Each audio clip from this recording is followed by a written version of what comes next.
다들 평안하시죠? 함께 예배하시죠? 나는 전능하신 아버지 하나님, 천지의 창조주를 믿습니다.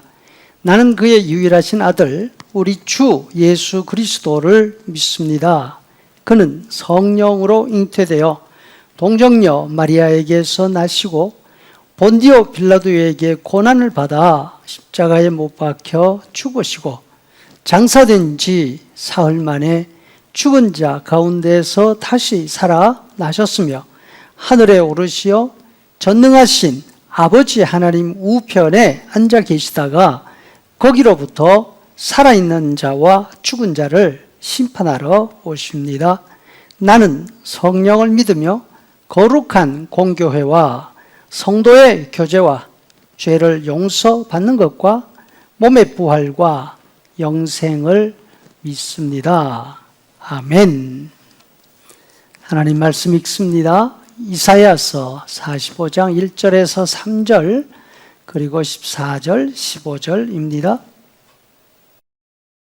여호와께서 그의 기름 부음을 받은 고레스에게 이같이 말씀하시되 내가 그의 오른손을 붙들고 그 앞에 열국을 항복하게 하며 내가 왕들의 허리를 풀어 그 앞에 문을 열고 성문들이 닫히지 못하게 하리라. 내가 너보다 앞서가서 험한 곳을 평탄하게 하며 논문을 쳐서 부수며 쇠붙장을 꺾고 네게 흑암 중의 보화와 은밀한 곳에 숨은 재물을 주어 내 이름을 부르는 자가 나 여호와 이스라엘의 하나님인 줄을 네가 알게 하리라.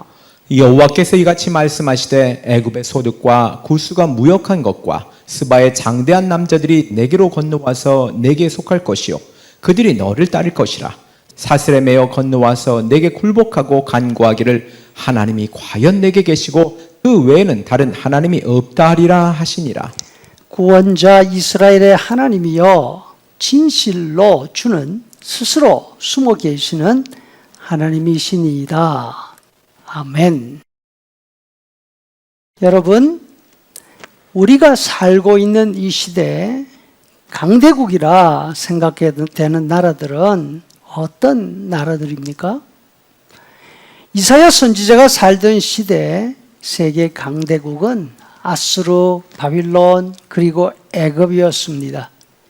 애굽은 아주 오래전부터 최강대국이었죠.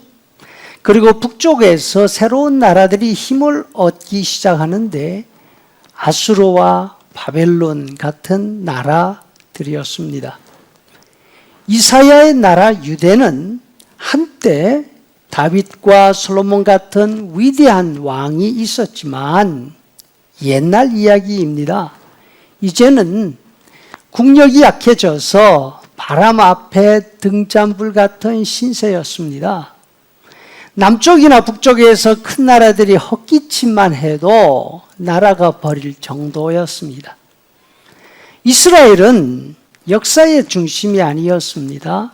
세상은 큰 나라들을 중심으로 움직여갔고 이스라엘 같은 작은 나라들은 큰 나라에게 한 입 끓인 먹잇감도 되지 않았습니다. 그럼에도 불구하고 하나님께서는 크고 강한 나라들을 중심으로 역사를 움직여 가지 않으십니다. 하나님 역사의 중심에는 하나님의 백성 이스라엘이 있었습니다. 이스라엘은 42장 1절에 보니까 하나님께서 내가 붙드는 나의 종, 내 마음에 기뻐하는 자, 내가 택한 사람, 이렇게 말씀하시는 사람들입니다. 그 나머지 나라들은 무엇입니까? 아무리 강하고 크다 하더라도 이스라엘을 위해 하나님이 사용하시는 도구들인 것입니다. 하나님이 말씀하십니다. 애굽과 구스와 스바 두려워하거나 두려워하지 말아라. 그들은 모두 너희를 위해서 존재하는 나라들이다. 14절 여호와께서 이같이 말씀하시되 애굽의 소득과 구스가 무역한 것과 스바의 장대한 남자들이 네게로 건너와서 네게 속할 것이요 그들이 너를 따를 것이라. 애굽이 가지고 있는 그 많은 부는 내가 너희를 위해서 준비해 놓은 것이다. 구스가 전 세계를 다니며 모아온 진귀한 물건들 내가 너희에게 줄 것이다.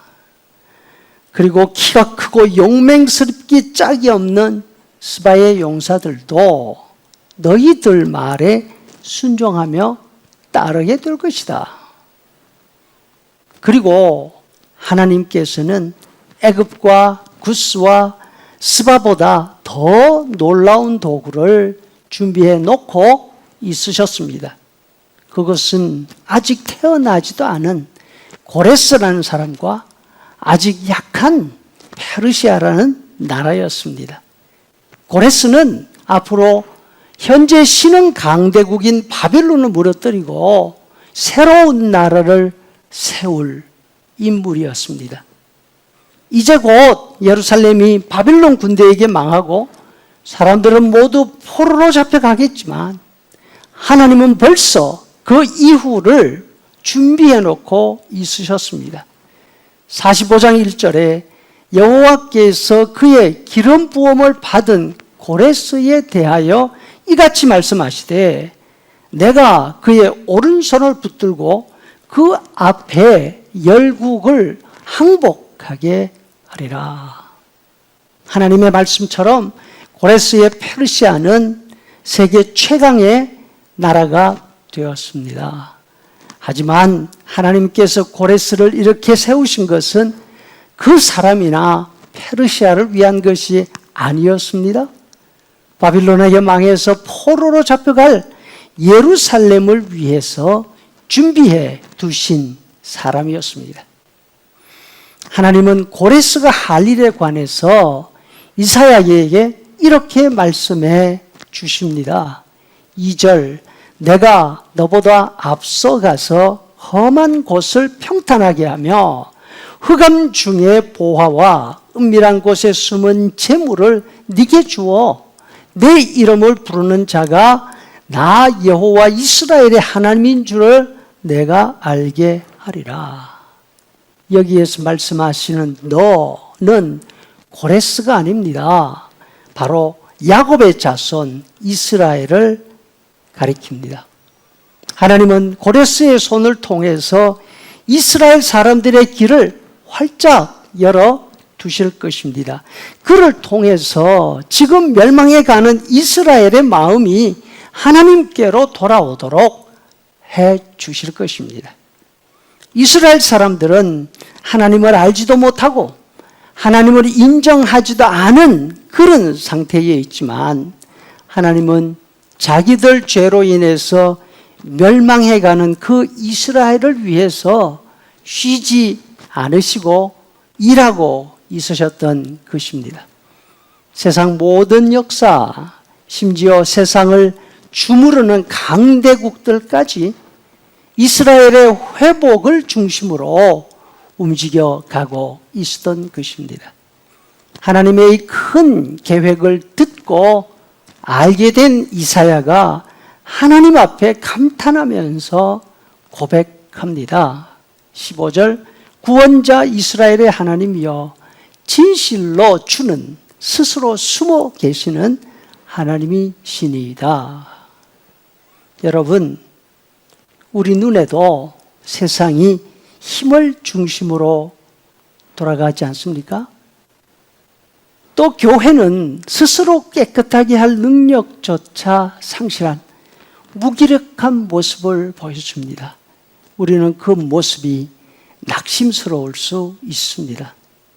그럼에도 불구하고 하나님은 범죄하고 패망한 예루살렘을 버리시지 않은 것처럼 지금도 약해 보이는 하나님의 교회를 붙들고 있으십니다.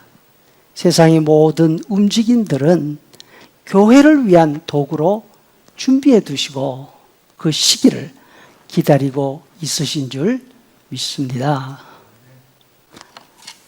이제는 우리 구주 예수 그리스도의 은혜와 아버지 하나님의 크신 사랑과 성령의 인도, 교제 충만케 하심이 하나님이 역사의 주이신 줄 알고 하나님을 바라보며 살아가는 성도들의 머리 위에 영원토록 함께 있을지어다.